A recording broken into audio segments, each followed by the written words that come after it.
एक बार की बात है। माता पार्वती कैलाश पर्वत पर भ्रमण कर रही थी। तब उनकी नजर पृथ्वी के सुंदर नजारों पर पड़ी, जहां हर कोई नवरात्रि की तैयारी कर रहा था। अभी पृथ्वी पर नवरात्रि आरंभ भी नहीं हुई और कितनी रौनक है। सभी स्त्री पुरुष कितने खुश और सुंदर दिख रहे हैं। मुझे भी नवरात्रि का आनंद लेने पृथ्वी लोक पर जाना चाहिए। माता पार्वती नवरात्रि के प्रथम दिन पृथ्वी पर पहुंच जाती है। धरती पर भ्रमण करते करते वह एक गांव में पहुंच जाती है। तभी वहां उसे किसी के रोने की आवाज सुनाई देती है। अरे, इतनी रौनक भरे गांव में ये कौन रो रहा है? आवाज उस घर से आ रही है। चलो जाकर देखती हूँ। माता पार्वती ने अंदर जाकर देखा तो एक छोटी सी लड़की रो रही थी। बेटा, क्या हुआ? आप क्यों रो रहे हो? आज तो कितना पावन दिन है। आज से नवरात्रि आरंभ हुई है। ऐसे में आप क्यों रो रहे हो? आप कौन हो और आप कहाँ से आई हो? मेरा नाम देवी है और मैं बहुत दूर से आई हूँ। आपकी रोने की आवाज सुनकर मैं यहाँ आ गई। मेरा नाम मेघा है। मेरे माता पिता बाढ़ में बहकर कहीं चले गए और मैं एक पेड़ की डाल पकड़कर बच गई। मैं और मेरे माता पिता हर वर्ष नवरात्रि में माता दुर्गा की स्थापना और पूजन करते थे। इस बार ना वो है और न मेरे पास पैसे हैं जिससे मैं मूर्ति और पूजा का सामान खरीद सकूं। बेटा, माता दुर्गा तो प्रेम भाव के भूखे हैं, पूजा प्रसाद दिखावे के नहीं। परंतु अगर इस बार मैंने स्थापना नहीं की तो वो मुझसे रुष्ट हो जाएंगे और मेरे माता पिता मुझे नहीं मिलेंगे। मेरा दिल कहता है माता दुर्गा की स्थापना करने से, उनकी सेवा करने से वो मुझे मेरे माता पिता से मिला देंगे। बेटा, मेरा भी यहाँ कोई नहीं है। क्या मैं आपके घर में कुछ दिन रह सकती हूँ? जब तक आपके माता पिता नहीं आ जाते तब तक तुम मुझे ही अपनी माता समझो। हाँ, आप रुक सकते हो। मैं आपको देवी माता कहूंगी। बेटा, तुम माता दुर्गा की स्थापना की तैयारी करो। मैं पूजा का सामान और मूर्ति लेकर आती हूँ।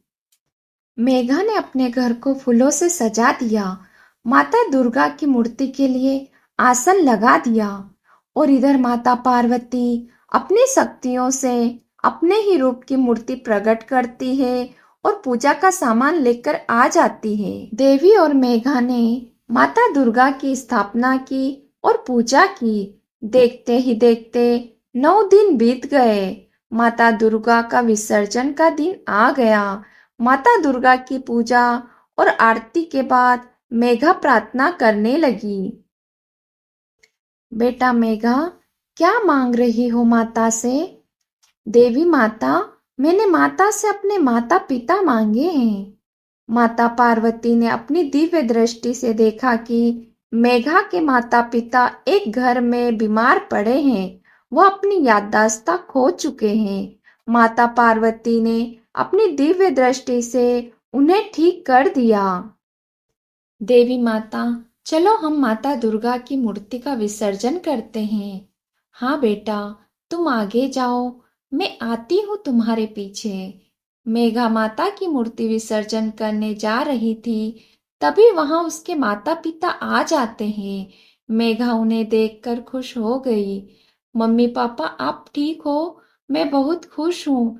माता ने मेरी प्रार्थना सुन ली। बेटा मेघा, तुम ठीक हो? मेरी बेटी कितने दिनों से अकेली रह रही थी। तुम्हें डर नहीं लगा? नहीं माँ, मैं अकेली नहीं थी। मेरे साथ देवी माता थी। उन्होंने मुझे बहुत प्यार दिया और माता दुर्गा की स्थापना भी उनकी वजह से हुई। चलो मैं आपको उनसे मिलाती हूँ। मेघा और उसके माता पिता घर आते हैं तो घर में कोई नहीं था और जहां माता दुर्गा की स्थापना हुई थी वहां पर हीरे मोती, सोने चांदी से भरा हुआ था। बेटा मेघा, वह कोई देवी माता नहीं, साक्षात जगदम्बा माता दुर्गा थी जो तेरी इतने दिनों से देखभाल कर रही थी। हे माँ, आप मेरी सेवा से प्रसन्न हो तो हमें दर्शन दे। माता दुर्गा ने मेघा और उसके परिवार को दर्शन दिए और कहा कि हे पुत्री, मैं तुम्हारी सेवा और भक्ति से बहुत प्रसन्न हूँ, इसीलिए मैं तुम्हें वचन देती हूँ, हर वर्ष नवरात्रि के 9 दिन मैं तुम्हारे साथ रहूंगी। यह कहकर माता अंतर्ध्यान हो गई। यह कहानी आपको कैसी लगी कमेंट में अवश्य बताएं, लाइक करें, सब्सक्राइब करें। धन्यवाद।